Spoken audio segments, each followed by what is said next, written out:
Welcome, Pewter Report readers and listeners, to another edition of the Pewter Report podcast, energized by Celsius. I am John Ledyard on a Victory Monday, ready to kick off your week with this reckless podcast. I think I just mispronounced that word, and I don't even care, Josh. We out here today on a Victory Monday on the Pewter Report podcast, ready to talk about going undefeated in the all-time sack list, and Leroy Selman, who I know Bucs fans are still mad at me about, but where he ranks in this new updated all-time sacks record list that Pro Football Reference is putting out. We got ground to cover today, my friend. How are you on this beautiful Monday afternoon? It's a Monday. It's a Victory Monday. Lightning had the championship parade out there on the boats, rocking out.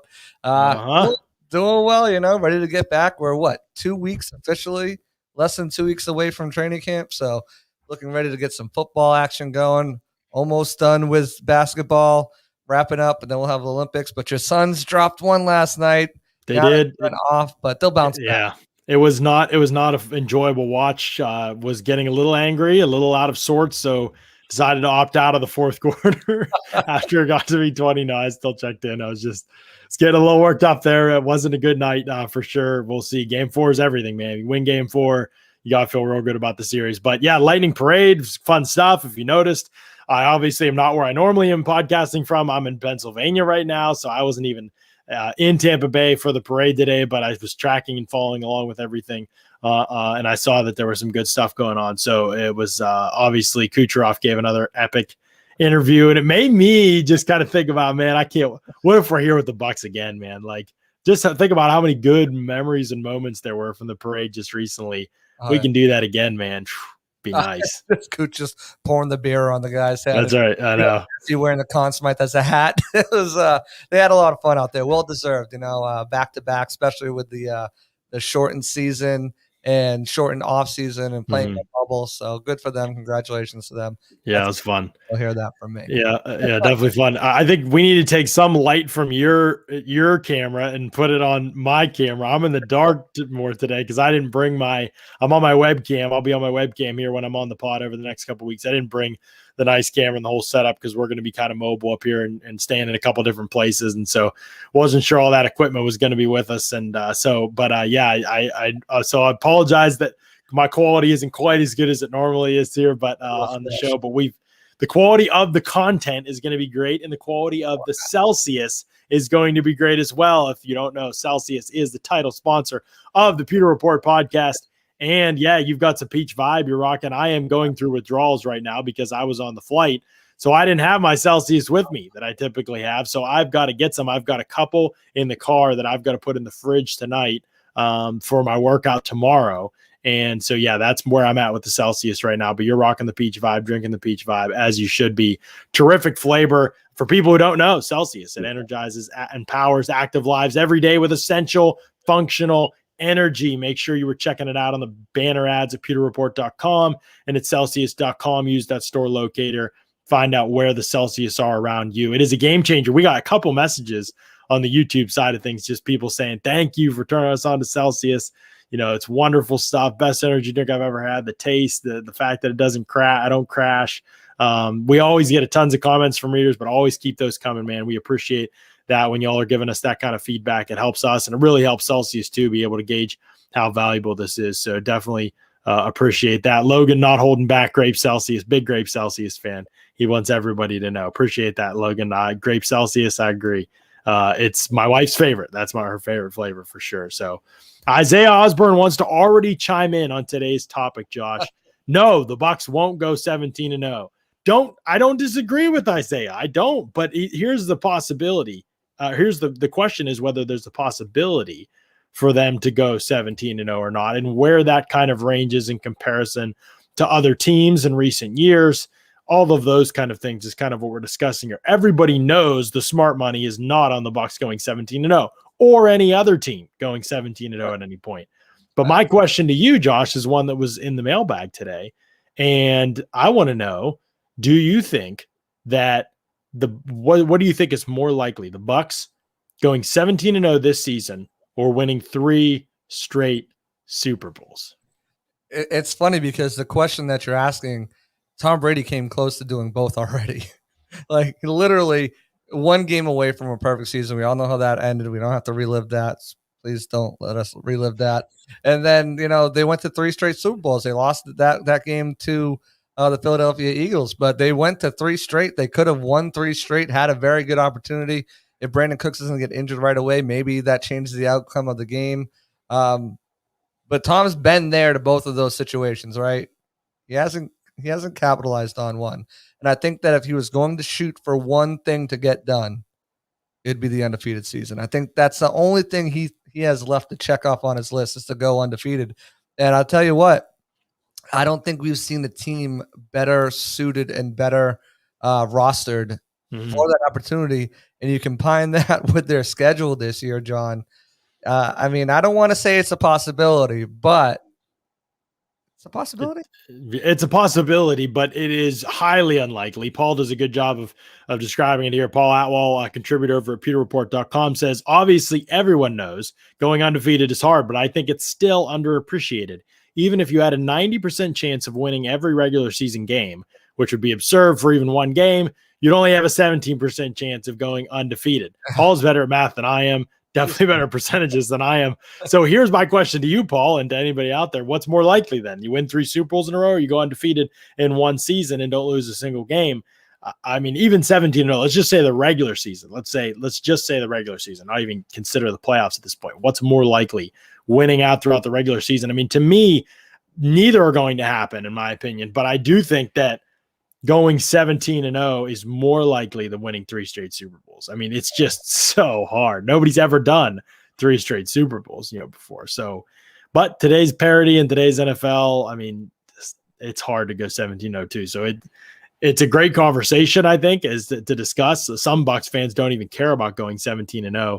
But here's why I would say, Josh, that I think that there's the possibility with the Bucs more than in a typical season. The roster's loaded and the cohesiveness can't be compared to any other team that's just won a Super Bowl. So we already know they're good. So that's the starting point. Remember the Philadelphia Eagles super team a couple years ago? It was like, okay, this team could be good. They went out in free agency. They spent all this money. What was it? Early, 2009 or something like that. Yeah. And it was like, they could be good. We didn't know they were good. We just thought they could be because they added all these pieces or whatever. We already know the Bucs pieces are already there. We know that they're good already. And we know they just won the Super Bowl. This is a different starting point for this team than other teams in the past that have won a Super Bowl or even been really good. This level of cohesiveness is never carried over like this. So that's something that goes in their favor. Maybe not 17-0, but of being really good, that goes in their favor, I think. The other thing is being successful, but having the right people in place, right? Tampa Bay obviously has a ton of talent. Lots of teams have had that. I'll bring up that Eagles team again, but not the right people in place. You couldn't ask for a better person to lead the team on the field than Brady in a situation like this, just given his marks in that area before. The third thing that I'll say is the NFC. I look at the NFC and I don't think Aaron Rodgers is playing for the Packers. Maybe he does. I don't know. But just my guess from the little I know of Rodgers, that it probably won't happen. But I look at the NFC and I say, I don't think it's going to happen. The NFC to me doesn't seem that formidable this year, where in the past it could have. So there you go. You've got your best chance at it just based on those 3 things right there. That's my defense for it if anybody wants to go that route. Yeah, and I think you bring up a good point in the NFC. A lot of people will look to that NFC West division and say, oh, but the Seahawks, and if the 49ers stay healthy, and the Rams got Stafford, and look at the Arizona Cardinals, what they did, and they could take a push. But then you look at that division and you say, hey, those guys all got to play each other all season long. They're going to beat up on each other all season long, and whether how healthy would those teams be, how battle tested would those teams be, it's going to be interesting to see. Going back to the 2007 Patriots, the last team that's done an undefeated season, you look at their roster and you just go down the line and compare it to what the Bucs have right now. Mm-hmm. It's the Bucs have clearly more talent on all sides of the ball, almost at every single position. Besides Randy Moss, maybe, besides at safety with who was there at that? Actually, who was there at that time? No, Rodney Harrison wasn't even at safety. It was James Sanders and Eugene Wilson, Brandon Merriweather. So right. They have better talent all up and down the line. on this roster and that schedule. I just go back to that schedule. You mentioned the NFC East in its entirety, but the schedule they have is just very, very favorable to them. They're not playing extensive, multiple games on extensive road trips across the country. They're not going overseas. It's spread out pretty evenly. I think they have one cold weather game against the Jets, but clearly against the Packers, they showed that didn't matter to them. So, looking at it,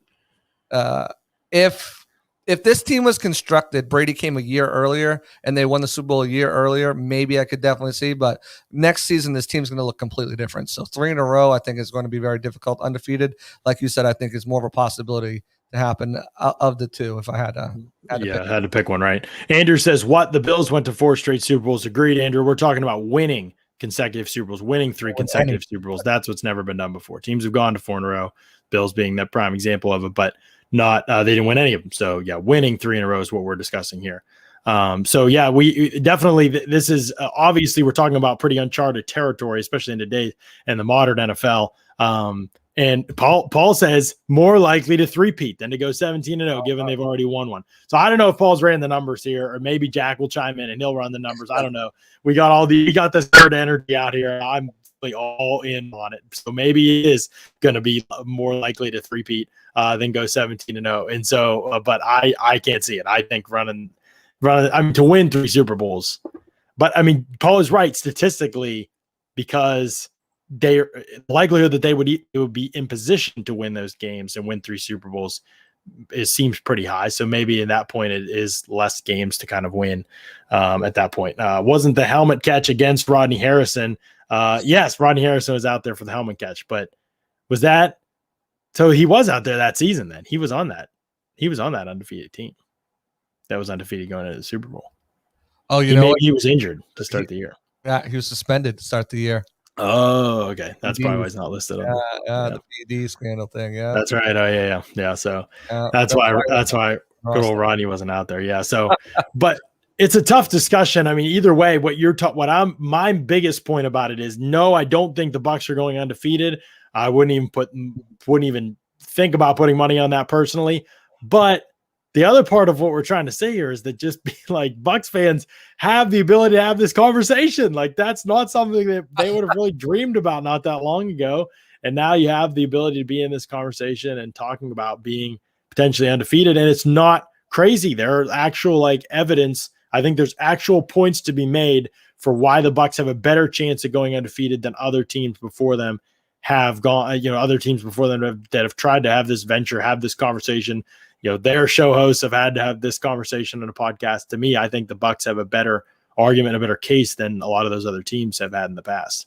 Yeah, and I mean, last year too, they showed the mental toughness, and that's what you need for to go undefeated. Those close games, those grinding out those wins. You look at what the Patriots did. Some of those games came down to the wire. Against the Eagles, against the Ravens, against even lesser opponents that they took for granted. Obviously they had a prolific offense that just went crazy, and the Buccaneers have a chance to have that same type of offense and set record numbers, especially with a full offseason, knowing the playbook, being able to get different guys incorporated, a full season of Antonio Brown, adding that dimension of a guy like Giovanni Bernard, give him that pass catching weapon and really open up that offensive playbook for Byron and the team. So there's different multitudes and varieties of ways that this team can beat you, and they just added to it, right? Not only that, OJ Howard comes back, 12 personnel opens up, and then you go to the defensive side, and the defense is all back, and this is their 3rd year in the same defensive system, playing with the same players. That continuity is carrying over. That defense should just play even better, being able to go out there and play their game and not have to worry about and not have to think. It just comes second nature to them, and they'll just go out there and make the plays that we know that they can make. So. Interesting. Here's Paul is sounding off here. Bucs 9-1 odds this year. Let's say 12-1 next year to win the Super Bowl. That means roughly 0.77% of winning 2 more. If you give the Bucs a generous 66% of winning all 17, that's 0.0855%. So Paul pulling out the numbers here. I'm inclined to believe him now. I mean, statistically speaking, but I just think the mental part of trying to go 17-0, man, to not have any letdown. Oh, I mean, the focus just has to be unreal. Like, I mean, we've seen a lot of teams that have, look at Pittsburgh, for example, last year, they got derailed by Washington. I mean, obviously Pittsburgh was like the most flawed 11-0 team I think that we'll see in a long, long time. But to get that far, and then you lose, 4 or 5 to finish off the season, obviously. But even Washington, I mean, they were, whatever. What were they, 7-9 last year? I know they made the playoffs, but come on, like, that was a joke of a division. So, I mean, like, that was the team that, like, it's just that hard. People need to remember it's that hard. Even when you're a playoff team, when you're a Super Bowl contender, when you're the best team in the league, you can be head and shoulders above the rest of the teams in the league. It's just so incredibly difficult to get to that point where you're 17-0, because even the teams in your schedule, you can't look at the schedule and be like, oh, there's just a bunch of easy teams. They're definitely going to go undefeated. It just doesn't work that way. Somebody gets you, something schematically, an injury, whatever. Like, it's just too hard to go 17-0, in my opinion. I'm kind of curious what the fans in like YouTube, Twitter, Facebook, what they would rather have. Would they rather have that history, back-to-back history in the years of, and take the gamble on a third one? Would they, if they had the choice to pick 3 right now, or go 17-0 this year and then potentially go for Paul says, hope they go 40-0 next 2 seasons. Right? But that's a question I'm curious about. What do you guys want? Well, would you rather see them make history? Obviously, first team to win it at home. Now the first team to go undefeated. And then, are we talking about making history and winning the Super Bowl? Yes. Yeah. Well, you have. Okay, so 20-0. Yeah, that's true. Yeah. That's right. So 20-0 in 2021. So you're getting a Super Bowl title with this. And then what happens the next year? They're just like trash? No, not. I mean, whatever. I mean, that's unpredictable. If you could say, okay, we can get 3 Super Bowls. 3 in a row. 3 in a row. Oh, yeah? Yeah. If you're telling me. Good. Yeah. Okay. Here's the scenario. Okay. Two Super Bowl. You go 20-0 this year and you win the Super Bowl. Okay. Yeah. Next year you're like 7-9. I don't know. So the most realistic bad record you could imagine for the team that's talented. And you make the playoffs for somehow and you lose to the Saints, like in Jameis, like 49-0 or something like that. But you won that title the year before. Now what do you think? Or you win 3 in a row, but you don't go undefeated at any point. 3 in a row. It's 3 in a row, dude. Like 3 rings in a row. That's never been done before either. That's history. But I'm just saying the team has enough talent, barring injury, they could possibly, But it's interesting, because history is history. I don't think anyone will come. You go undefeated. I don't think anyone's touching that for a while. Well, I think they're never. I mean, who knows? But nobody's going undefeated. That's the thing. I think what we see first is a team win 3 in a row. Then we see a team go undefeated. I don't know. What do you think? Probably 3 in a row before. Probably 3 in a row before we see undefeated. That's what I'm saying. Because a lot of teams are in it every year, and so the cards fall in their way even in a year where they're not the best team, and maybe they're the best team 2 of the 3 years. Yeah, Paul's right. It's statistically it makes sense, but I don't know. I just think 3 in a row that would be incredible. That would be incredible. Fred Swayze Moore wants to say, let's do both. Let's just go about it. The whole, yeah. Right? I'm all about it. I don't mind that at all. Let's go for it. I mean, obviously they're going to be able to, we'll talk about 2022 when 2022 comes, but for this year, let's look at some of these games here in a second, but definitely want to let people know about Spotify Green Room. Why don't you let people know about Spotify Green Room, John? You're on there all the time, JC. What revelations have you found in Spotify Green Room, and why should fans sign up and follow Pewter Report on there? Yeah, Spotify Green Room. It's an amazing app to let you join the conversation. It used to be strictly sports when it was locker room, but now you can pretty much talk about anything. There's a great conversation, great chemistry, definitely great time to get in there now while it's building its base. Mm-hmm. Get in there, create rooms, start conversations. You're going to do watch parties with games. You can just create your own rooms and talk about whatever you want. It's a great tight-knit community family type app right now, so definitely get on there and download the app.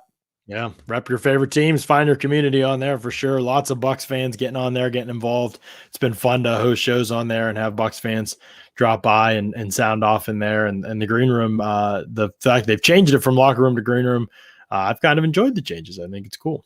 So yeah, definitely check out Spotify Green Room for sure. Okay, so we've talked about this 17-0 mark or 20-0 mark, however you want to paint the picture. And Paul says, one last thing before I have to go. I'm not contributing to Pewter Report until y'all follow me back on Green Room. I will follow you back on Green Room, Paul. I did not even realize that. Did not realize that Pewter Report was not following you on there, but we'll make sure that happens so we can get your contributions up at Pewter Report. Yeah, he's quitting before he's even started. Wow. Okay, so we've talked about this 20-0 mark or whatever, but like as we see it right now, if we look at the schedule, let's just hypothetically let's say that quest is in their mind. We've talked about this a little bit, but we haven't revisited the schedule in a while. Where do you see as like the biggest stumbling blocks? Let's say, for example, they get to the midway point and they're 8-0, and you've got Dallas, you've got Atlanta, you've won that game, you've beaten the Rams, you've beaten the Patriots, you've beaten Miami, the Eagles, the Bears, and that easier stretch maybe in the middle, and the Saints. And you're coming off that October 31st Halloween victory over the Saints. You just beat Jameis Winston into the ground. Like you beat the Saints into the ground, like the big rivalry win. Now wait, that's the bye, right? Then they're going to the bye. Yeah. And then they come out of the bye against Washington, the same team that last derailed the Pittsburgh Steelers. Where are the biggest stumbling blocks on this schedule the rest of the way if you are the Bucs? I think the biggest one is before that. But afterwards, I mean, you think the biggest one is what? The Patriots? No, not even. I think it's the Eagles. I think it's the Eagles game. The Eagles. It's the Eagles game. I'm telling you, and I'll tell you why. Explain yourself. I'll tell you why here. Okay, it might be the worst team in the league. Hear me out here. Exactly. Okay. But so they have to go and travel and place the Rams, right? So that's 3 weeks prior to that. Right. Then they go on the road and they face the Patriots. Huge game, going to be exhausting, whether it's a close game or not. Both teams are going to give it their all. Belichick's going to have to play emotional late night game. That Rams game is a 4:25 game. Then you're home. You're finally back home after 2 weeks, but you're going up against the Dolphins team, which is no joke. Plenty of offensive weapons, and that defense is going to be near the top of the league, I think. And then after that, you're on short rest. It's a Thursday night game against the Eagles. Those Thursday night games, you've been beat up on by 3 of the best defenses in the league the past 3 weeks. Thursday night game, short rest. That Eagles game, for those reasons alone, not even the Eagles' talent level, because whatever, but I think that it's a game I've got circled to watch. I'm going to be really interested to see how that plays out. If they're going to that game on Eagles. The Eagles. Jalen Hurts. You think Jalen Hurts is taking down the otherwise undefeated Bucs? You never know. It's crazy storylines happen every year in the league. Trubisky, Nick Foles are going to beat the Bucs on week 5. You know, I mean, come on. You know. Well, Justin Fields. You're talking about last year. Brady's going to forget how many downs there are. I mean, Thursday night games are the anomaly in sports. Like any Thursday night football game, you bet the rules go out the window. Anything can happen. And just with those 3 defenses ahead of them, it makes me a little nervous. Nervous. I think they can handle them, but you're picking the Eagles to beat the Bucs. I'm not picking. I'm putting words in your mouth. I'm just saying it's a game that I'm closely monitoring. No, everybody heard it. Eagles. We will be doing a full staff predictions podcast here as we get closer to the training game. That's going to be a fun one to get everybody's opinions on each game. Afterwards, I mean, it's the Colts and the Bills. Really, I mean, the Colts at home. You know, pumping in that crowd noise, making it hard for the Bucs to hear. And I think they've got a good defense, obviously an improved offense.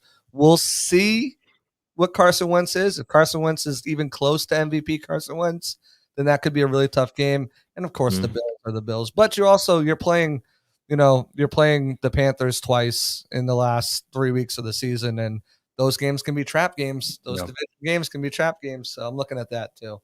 I think if they can get to December 26th against Carolina and they're undefeated, then it's done. I don't think they're not losing to the Panthers and they're not losing to the Jets to finish off the season. But the Saints, that's the one that looms. December 19th for me. That's the one where if they got to that point, obviously you're right about the Bills and the Colts. You know, no question. Those are really good teams. But even if the Saints aren't that good, and if they're out, they're just going to be, they're going to want that to ruin that. They'll be like, you know how bad they're going to want to ruin that. And sometimes little weird magical things happen in those games to derail people. So that's the one I would be nervous about if it got to that point.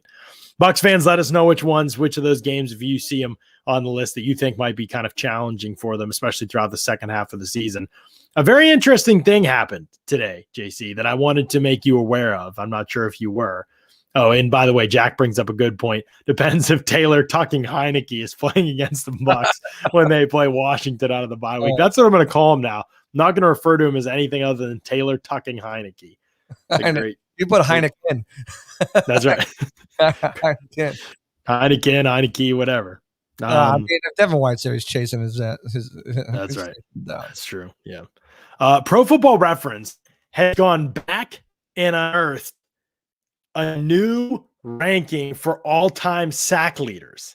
This is crazy to me because I've always said, why hasn't this been done before? Like, somebody's got to have the footage of every game from these players' career, right? I mean, it's got to be somewhere. We're not talking about these guys playing the 1800s or early 1900s. We're talking about the 1960s and 70s. Like, somebody's got to have seen these games, right? Or have an account of these statistics of, anyway, I thought it was kind of crazy that it never happened before, but now you have it. Pre-1982 sacks have been added to Pro Football Reference, and there are some sack totals for some certain legends that are up there. And I know Leroy Selman is going to be among them for Bucs fans in their minds. I know that he's had kind of an unofficial sack total before that's been listed. I'm gonna look while Josh is talking over the next few minutes and tell you a little bit more about him. I'm going to look up this complete list. I thought it would be right here on the page. It is not. I will tell you this. Deacon Jones is 173 and a half sacks. These are not official, by the way. The NFL has not officially recognized Deacon Jones as now the third all-time leading sacker, but this is what's been found in the research they've done in pre-1982 players. So Deacon Jones, 173 and a half sacks. Jack Youngblood, 151 and a half sacks. Alan Page, 148 and a half sacks. As you can see, this has greatly altered the all-time sacks leading rankings here because of that. Those guys are now all top 10. They weren't even in that top 10 before, so we've got another year added for Lawrence Taylor, I think, to bring him to 142. Michael Strahan is all the way down here at 10th place now in the all-time sacks record. So that's crazy. We've got some big changes there. But anyway, hang on. I'm going to look for this Leroy Selman thing. But as I do it, here's the interesting part to me. Terrell Suggs, he's technically still an active player, but he's not really active. Did he even play last year? I don't think so. 139 sacks? That's more than I thought he had. He's in like 13th place. Yeah, it's 12th place. Is he 12th? Yeah. 12th. That's crazy. Oh, yeah, 12th. Okay, so he's ahead of DeMarcus Ware. But obviously... Sorry, I was going to say another crazy thing that happened was with this new unofficial table, Michael Strahan is no longer the single-season sack record holder. Michael Strahan's, he wasn't before, was he? Because it was Bruce Smith, right? No, it was Michael Strahan with his 22 and a half. Oh, single season. I get what you're saying. I'm sorry. Single season. That is, yes. Talk about that. Al Baker from Detroit, 1978. Who? Al Baker put up 23 sacks in 1978. So he is the new unofficial sack leader now. Michael Strahan with that half sack. I mean, Deacon Jones jumps up on the list too in third place with 22 sacks, 2 seasons in 64, 68. It's changed the entire list. Deacon Jones is actually on this list 3 times before in the top 10. So, I mean, talk about production. And if you look at it, actually, let's see, 1, 2, 3, 4, 5 players that weren't in the top 10 for single season sack totals have jumped into it. 3 of them are Deacon Jones. The other one is the other one's obviously Al Baker, single season, and Coy Bacon, 1976 with the Cincinnati Bengals. So yes, Gary brings up a great point here. This is justice for when Brett Favre let Strahan sack him to get that record, that single season record. This is now justice. He's no longer, instead, a guy named Al Baker is beating you out. Al Baker. Ren wants to know, Where can I get my Al Baker jersey? I'm gonna be honest. I don't even know who Al Baker is. I'm gonna have to do some research. Yeah, I'm gonna click on. Leroy Selmon, though, 123rd on the all-time sacks chart now because of this. 78.5 sacks. So the number was right that has been rumored, apparently. Al Baker's nickname was Bubba. So, I mean, Bubba Baker. Bubba Baker. Coming for you. All right, I'm looking up Al Baker right now. Al Baker, Pro Football Reference. Let's find out who is this dude. The three looks like it came out the gate really strong in 1978. He played all the way until 1990. That can't be right. Look at this dude. 23 sacks, 16 sacks, 17 and a half sacks, 9 and 8.5 sacks in some injury-riddled seasons. Yeah. This guy was a beast. He has 131 career sacks. Yeah. Goodness gracious. Played in Detroit before 82 when they started keeping them. So before that. Most of his best seasons were before 82. He had a 23, 16, 17 and a half, and 9 sacks. Paul, we need your math. Yeah. He had a lot. Let's put it that way. He would not have been up on our list. So, yeah, Ren says, wow. First 5 years, has it right here. His first 5 years, he had 74 sacks. Okay. So they're jeez. Right there in Detroit. This guy was tearing people up. We got to find this guy. I got to watch some Al Baker today. Yeah. It's incredible. Ren says about Leroy Selmon, 123rd. Sounds like a 7th all-time Buck to me. Wow, fans, get him. Ren thinks that Leroy Selmon is the 7th best all-time Buccaneer. Get this man. Don't let this stand. Can't imagine a take like that. Imagine it. Is Al related to Buda Baker? Probably not, Mitch. Baker, just going to guess. Maybe. I don't know. I thought Stephen Rice was higher on this list for total sacks. Well, he was, but now he's not. Yeah. Oh, yeah, that's right. Now he's 29th all time. He's still 29th all time. And not even a sniff for the Hall of Fame. Injustice. Oh, if we had the same amount of people who are campaigning for James Wilder to get in the Ring of Honor as they are for, Simeon Rice coming right for James Wilder's neck. I mean, all the old head Bucs fans. If we just had a better presenter for their cases, maybe they'd be in already. That's true. Yeah, Ronnie Barber and Simeon Rice. Simeon Rice isn't even getting the conversation right now. That's crazy to me. It's been how long? For Lynch and I think Rice deserves to be in before both of them. To be honest with you, I mean, he's one of my favorite Bucs of all time. I'd say I still take Rondé over Simeon Rice, but over Lynch, yeah. Definitely. And wow, you've gotten Ren triggered. Wow. Lay off James Wilder. Hey, I'm not saying, I'm just saying. I mean, to see the vigor. If you had the same vigor you had there about getting Simeon Rice and Canton, maybe he'd get some sniffs already. Oh, wow. Gary, they played 16 games back then still. So we are talking about 16 game sack totals for our guy, Al. Our guy. He is our guy now, Al Baker. I was hoping he had a year with the Bucs. He did not. Deacon wasn't playing full 16 games, was he? Who? Deacon was only playing 14 game seasons.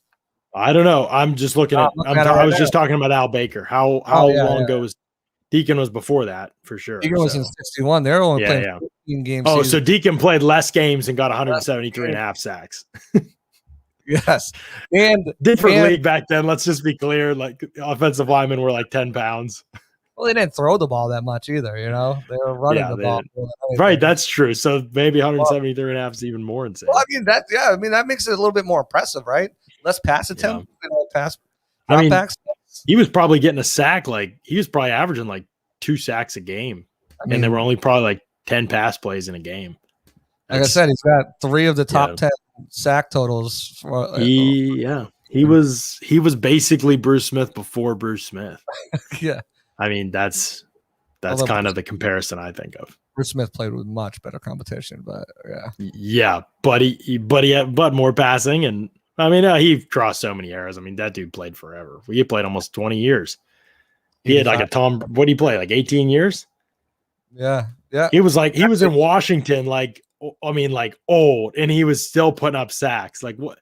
9 sacks in Washington at 39 years old. No, he didn't. Yes, he did. At 40, he had a 5-sack season. He started 8 games at 40 years old. Man was an absolute freak. Insane. Oh my gosh. Absolutely insane. How do you pass rush specialist?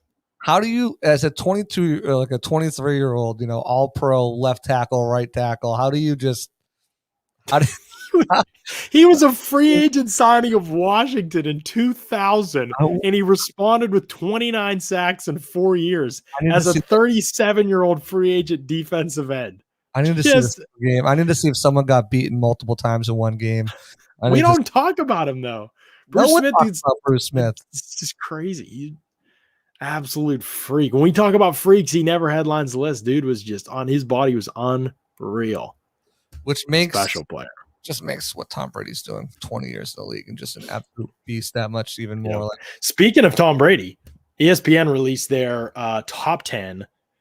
They're doing a survey, remember, of 50 or more general managers, scouts, players, things like that from around the NFL. And they're asking them to rank the top 10 players at each position. And everybody's turning in their ballots, and people are losing their minds on Twitter. But I think it's actually a really helpful exercise because, yes, Joe Schmo that gets quoted may have only seen one half of Tom Brady play this past season. Unlikely, but let's say one half of Ali Marpet play this season, or may not have played Ali Marpet in 2 years, but he's voting. So by himself, his vote or his comment is useless, really. I mean, it's fun, but it's useless. But when you take over 50 people around the league and you pull the consensus of their opinion, I think you can get some really good insight just based on those rankings. Some people are going to have Lamar Jackson not in the top 10. Some people are going to have Dak Prescott ranked 14th out of quarterbacks. Like, one or two people are going to do dumb things like that because they probably haven't seen that player play that much, or they just want to be outlandish, whatever. But as a consensus, I think that there's value in what they're doing. Tom Brady, by the way, ranked 3rd in the NFL. They took Deshaun Watson out of the rankings, so he wasn't included in the rankings because nobody believes he's going to play this season. Wow. And Aaron Rodgers was 2nd, and there's something, maybe he doesn't play. I don't know. Who knows? And Tom Brady was 3rd. Obviously, Patrick Mahomes was 1st. What do you think about that list? I don't know if you got a chance to see the list, but what did you think about their ranking and their? I would if they weren't so stingy with their good articles and make you got to go behind a paywall. That's right. You're losing out on clicks. Hey, you got a bundle. What is a bundle? It's like they're getting free promotion because it doesn't give you Hulu Plus without the ads. It's the dumbest. Yeah, it does. We have Hulu Plus without the ads and ESPN Plus. Yeah. Well, not Plus, but Insider. They're different things, aren't they? No, if you have ESPN Plus, you have Insider automatically. I thought. Is that true? Maybe you're right. I don't know. Sure. I don't know. I don't know how it works. Anyways, I didn't see the list, but I mean, Tom Brady at number 3 makes perfect sense. It's like Disney. It's like Disney Plus. I think it's Disney Plus, Hulu, and ESPN Plus. Complicated because we get Disney Plus through our Verizon for free. So maybe that's throwing it off for you. No ads, and it throws everything off. So it's, yeah. It's like a bundle, some type of bundle. Anyway, point being, terrible. Yeah. Yeah. And as people are pointing out in the chat, and as we wrote about this past weekend over at pewterreport.com, Brady won the ESPY for the top football player. He won the ESPY for the best male athlete, and the Bucs won the ESPY for best team. So, yeah, they're the Kings, basically. Yeah, bringing home all the awards. But yeah, Brady at number 3 makes a lot of sense. I mean, it's undeniable. And if you watched him, and the first observation I made last year at training camp was, wow, he's got some zip on his arm. He's got, it looked like he found like a new revived vigor to himself and being down in Tampa, because the last time I saw him at training camp was 2018. And it didn't look like that. I'll tell you that. I mean, he was not whipping the ball around. And then the numbers obviously go to show for it. I mean, everyone was saying, his deep ball's dead deep ball. And then he leads the league in almost every deep ball category. He's still at 43. You take away the age, what he did, 43 touchdowns, 12 interceptions, only took 21 sacks. And a lot of those sacks weren't Jameis sacks. They were, let me take the sack, on purpose. So you look at what he did, number 3 makes perfect sense. I mean, he won the Super Bowl. He was Super Bowl MVP. And until someone can kind of knock him down from that pedestal, he's got to be up there. Patrick Mahomes is obviously the future. Aaron Rodgers is the MVP.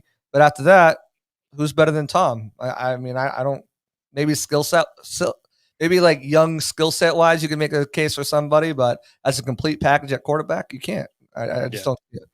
Well, I think I mean, when I did my rankings, I had Brady fourth, but I had Deshaun Watson in them. And so with him out of them, yeah, he's third. And I mean, you could easily make a case that he could still play better than those guys, on a given day. They're all in that tier together, I believe. So, yeah, and he has obviously as recently as the last football game we saw against Patrick Mahomes. So yeah, I mean, I think that he is definitely has the ability to. When we talk about that 17-0, he's one of the few players that I believe has the ability to inspire that kind of conversation because of his level of play. So it will be interesting to see. Obviously, a great week for him. Again, bringing in the awards and the team bringing in the award as well for best team, for top pro team, whatever it was, but.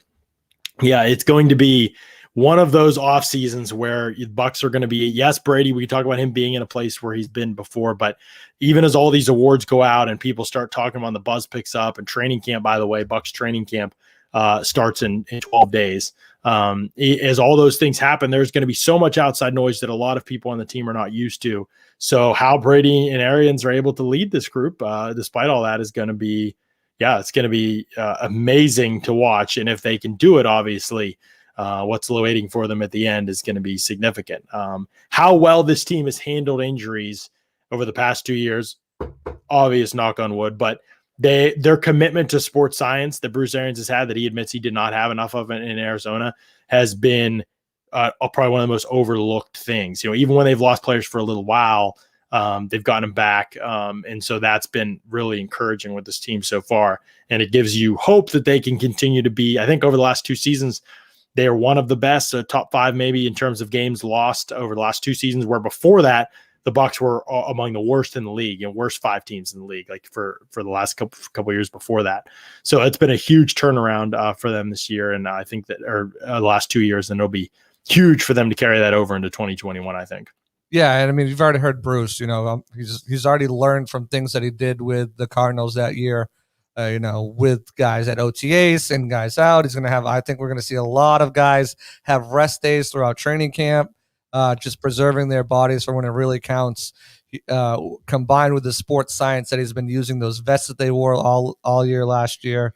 Really focusing on soft tissue injuries and how to avoid them, and just giving the guys a proper rest and making sure he's not wearing them out. Because the truth of the matter is, they played 4 extra games last year, played well into February, and there are some older veterans on this team. I'm sure JPP will have his days. Sue will have his days. Brady, much to his his chagrin, will have his days. They'll give days. They'll give all these guys days off because it's a long-term preservation key for them, and that's the goal. Going back to win the Super Bowl, and with that process, combined with the sports science, that's one way to do it. Yeah, absolutely. The commitment of those 2 things, I think, has really transformed them into being where they're at now, where they've been at the last couple of years in terms of health, for sure. Let's talk about Briar Greaves Insurance. Speaking of veterans, you don't stay in business for over 30 years if you aren't doing something right. Briar Greaves does a lot of things right, but none more than giving exceptional personal service to their insurance customers. We all need insurance, whether it's life, homeowners, auto, or even commercial insurance. Briar and Sam Greaves and their staff are the best in the area and big Bucs fans. It will literally take you 10 minutes to get a quote or compare your current policy, and that 10 minutes could turn into hundreds of dollars in savings. Don't wait. Call Briar Greaves today at 813-876-4166 and find out how much money you can put back in your pocket. 813-876-4166. 30 years in business and Bucs season ticket holders. Call Briar or Sam today. We got a fun week lined up on the Pewter Report podcast that will continue over the next couple days. Tomorrow, Scott comes back from Vegas, I believe on the red eye through the night tonight. And so he is going to be back and ready, hopefully ready. We'll see if he loses his voice before then. I think he rolled out of bed maybe it was close to, it was about 1:45 our time. So Vegas would give him a couple hours back, but yeah, he's living it up out there. Hopefully he doesn't lose too much money, but he'll be back on the podcast, and he and Mark will talk about those top 15 Bucs of all time on tomorrow's podcast. So they'll be able to break down that list, and you'll be able to give your criticisms of what you thought as that series has been released over the past 12 days or so. And you can give your thoughts as to whether they got it right or got it wrong by putting Warren Sapp as the number 1 Buck of all time. I think they had Derek Brooks number 2 and Leroy Selman number 3. So just a little bit higher than I had him. But you can give your thoughts on all of that on tomorrow's podcast. It's going to be a good one with Scott and Mark. And then on Wednesday, Tristan Wirfs is joining the podcast. We're excited for that. We'll have a nice sit down with Tristan Wirfs. Man, I've got a lot of questions to ask Tristan Wirfs. He's one of the most, I think he's one of the most outgoing. What's that? Did you see the video today? Yeah, I saw his job. I'm going to ask him about that. Oh my! Box jump, insane. Seated position, seated box jump with a vest on, guys. And oh my god! Oh yeah, he's special. He's special for sure. So I'm gonna ask him about the quote from the ESPN article where somebody said he's not that talented, his feet aren't that great, but yada yada. He's great. You know, he's still good. Blah blah blah. I'm gonna be like, dude, I don't even explain this. So we're gonna have a good conversation with Tristan Wirfs. Tell him it's off the record, so it gives you a real answer. That's right. No, I'm gonna tell him on the record. He'll give me a real answer. Cameras are off. Tristan Wirfs is one of the more fun players. He'll speak his mind. I think awesome. He's a great interview. So yeah, we're excited to have him. That'll be on Wednesday show at 4 p.m. And then on Thursday, what was supposed to be today, Stephen Che we're doing him on. We're getting his thoughts on the top 100. His top 100, by the way, that he's releasing. We are getting that on Thursday night, 8:30 p.m. Stephen will be joining me to break down and talk about his top 100, and we'll talk about why some Bucs have been left off of those rankings that I think should not be left off of those rankings. So we are going to give Stephen a piece of this. We're gonna give old Che a piece of our mind for sure, no question about that. Jack wants to know if we'll ask Tristan Wirfs about the difference between 45-degree pass sets compared to vertical sets. Haven't heard him answer that one before. I asked him something about this during the season. I mean, I know the difference, but I asked him like what the difference was in terms of training or preparation, practice, things like that during the week.